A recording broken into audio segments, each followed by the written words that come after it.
Good day, viewers. This is the word for today. My name is Paul Ola Abraham.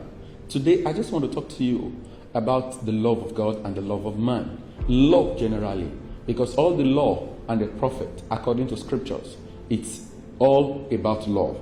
In the book of Matthew chapter 22, Jesus was asked a question: which one is the greatest commandment in all the commandments that God gave to man?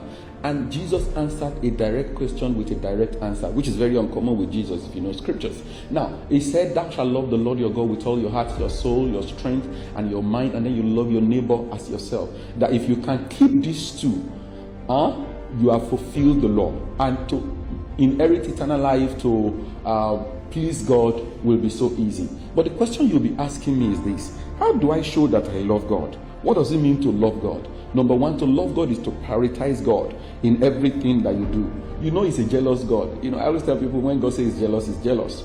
And you understand the meaning of jealous.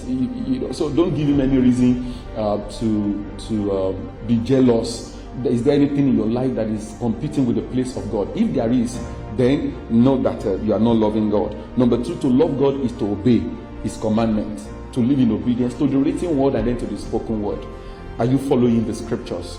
In John chapter 14 verse 15, he says, if you love me, you obey my commandment. Number three, to love God is to trust Him. According to Proverbs chapter 3 verse 5 to 10, he said, trust in the Lord with all your heart. Do not lean on your own understanding.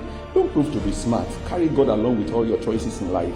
And then what does it mean to love man? To love man is not to keep grudge with anybody, not to hate any man, to live in love. People will offend you. As long as we are here, Jesus said, that offense will come. But when offense comes, we learn to forgive. And then number two, to love man is to learn to help man. Any man that comes around you, help your neighbor. You ask, who's your neighbor?